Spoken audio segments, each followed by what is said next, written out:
Hey, it's great to be here at my first BEC. Alicia gave me the rundown beforehand and told me how there's such a rich history of these meetings, so it's fantastic to be here. And I look forward to the conversations we'll have over the next several days as I get to know your business and learn from you on what's working and what we can improve on the BioGuard side. But I also want to say that it's pretty exciting, given the world of COVID and the messiness of life, to be down here in Jamaica. And one of the things that when I'm in Jamaica, or when I think about Jamaica, I think about Bob Marley. I'm a big music fan. And Bob Marley, to me, is a special artist because his music has the power to transport us to terrific memories, at least in my case. Warm beaches, cold beer, laughing with friends.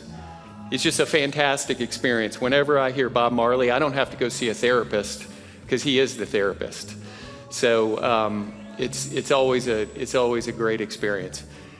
I thought "Stir It Up" was an appropriate song because what has been more stirred up than the pool industry in the last 12 to 24 months? If we were a Wall Street analyst and you were to step back and you were to look at this business, you would look at the key factors and say, what a business to be in. You've got more pools going in the US. So you have new pool construction that's exploding. So more new buyers. You have existing buyers buying more product because they're using the product, they're using pools more often. And then thirdly, you have people willing to pay more for each transaction because there's a willingness to protect their investment. So you put all three of these factors together and you have an incredible growth trajectory. And that's what we've seen in the pool business. If you look on the chemical side of the business in the last 2 years, or at least in the last year, we saw 17.5% sales in chemical sales. This number is going to be much larger for 2021. So double-digit sales. What's happening? We know, as Ted mentioned, more people are working from home. More people are investing in their backyards. They're using the pools more often. So we're seeing incredible growth in pool usage. You couple that with an explosion in new pool construction, 23.5% in 2020. This number, too, expected to be bigger in 21. 200,000 more in-ground pools have been put in the US over the last 2 years. That will represent $5 billion in lifetime spend when you think about chemicals, equipment, and service. That is a huge growth opportunity for all of us. And the outlook remains very, very bright. If you look at Zillow, houses that have a pool right now, that's the hottest feature. They're getting a much higher price premium than they have historically. So the outlook for the industry is great. So when it comes to demand generation, it's all sunny skies. But life sometimes has a way of throwing us off our game. And I would say, much like when I was down here in Jamaica many years ago, I'm sitting on the beach and I'm drinking a beer and I'm watching this couple parasail, beautifully across the ocean, right offshore, and then suddenly a big gust of wind hits. And then suddenly the rope detaches from the boat. I thought I was having a kind of out-of-body experience. I was like, I don't think this is in the brochure. Because the big gust of wind takes that parasail and pushes that couple what felt like half a mile offshore. And meanwhile, the rope got tied around the boat engine. So it was like the couple's going out here, the boat's stuck here, and I'm thinking, wow, that must be a thrill ride. And that's really what, if you think about our experience in 21, yes, we had record demand. But we also had a record number of supply challenges we had to work through as a team.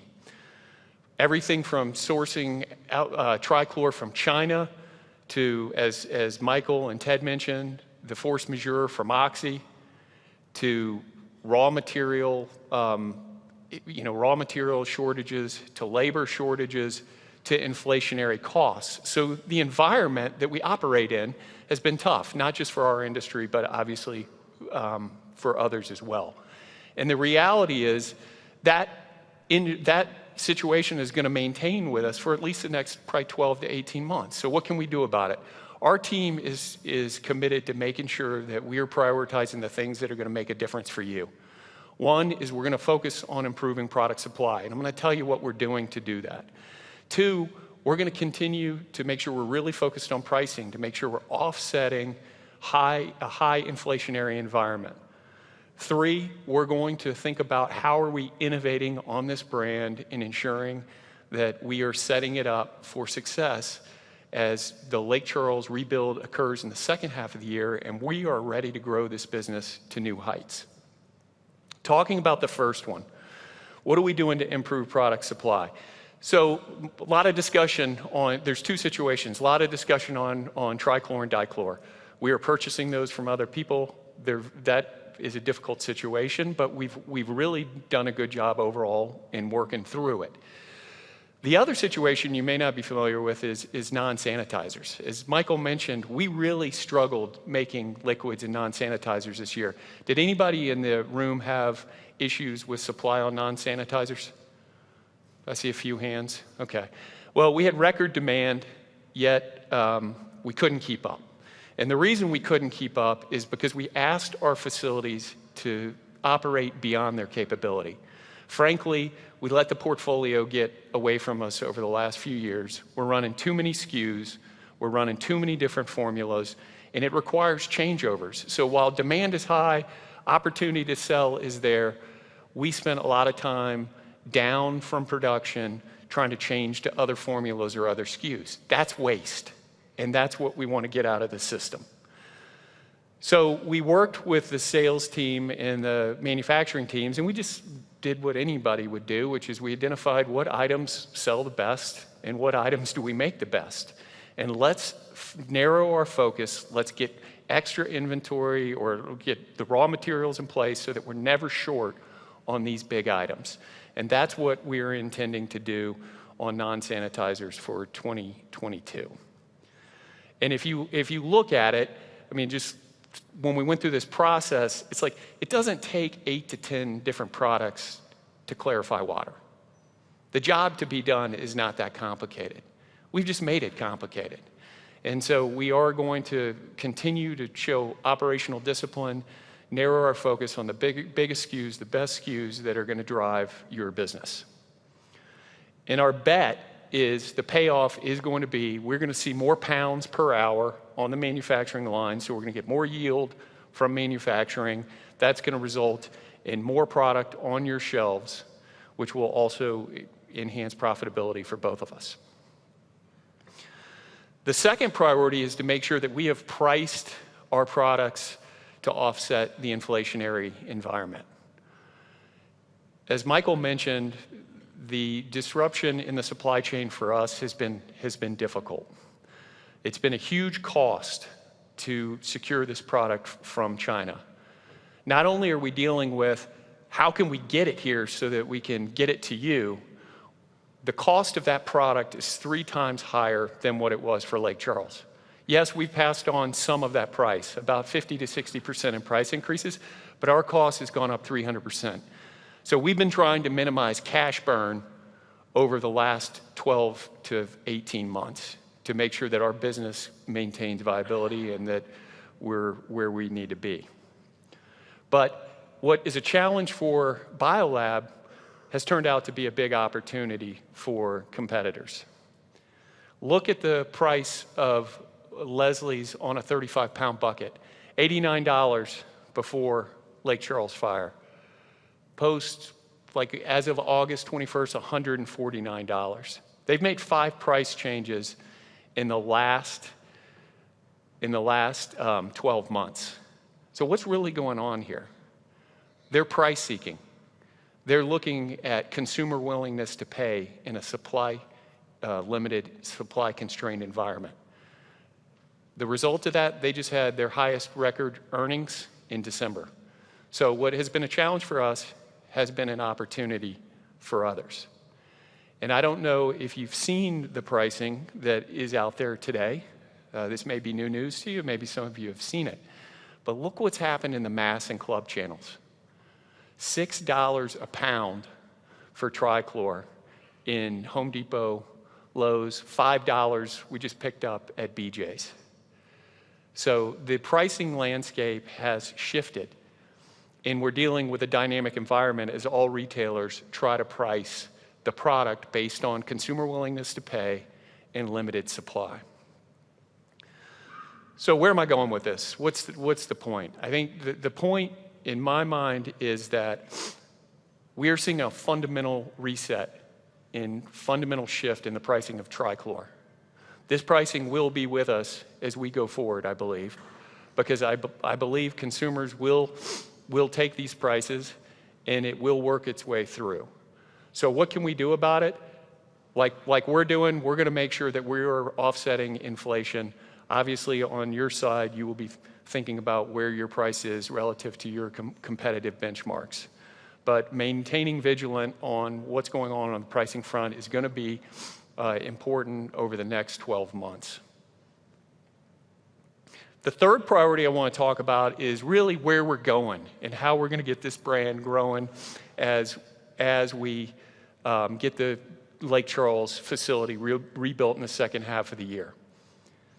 As Michael mentioned, we want to be the #1 residential pool and spa and water brand in the industry. And we've got a great position. We've got an incredible starting position. We've got a broad dealer network. We've got advantaged water testing. We have the best products in the marketplace. But we still have opportunity to improve our digital presence. And that's why we launched our digital co-op program. And we've made a lot of progress on this program. For the first time, we're increasing brand awareness on those digital channels. And we're seeing that we are reaching consumers that are starting their journey online. And just a few results for those dealers that participated. On average, for our SEM program, we had 130,000 ad impressions, almost 800 ad clicks, and 53 phone calls. So this is just a beginning. This is just being competitive on search terms and ensuring that we are meeting the consumer on the online journey. But as we look beyond that, we've got to think from every angle. The brands that are going to win with the consumer are going to make it easy. And I think we all see that in our personal lives and our personal shopping habits. So therefore, we've got to make sure that the BioGuard brand is available to purchase whenever and however the consumer wants to shop. So we are, as Michael mentioned, we're going to be looking at using technology in a smart way, integrated with your business in a way that advances both of our goals. Technology advancements like providing mobile water testing for those consumers that choose to do that or prefer to do that at home. Finding technology advancements that advance e-commerce and enable consumers to purchase online.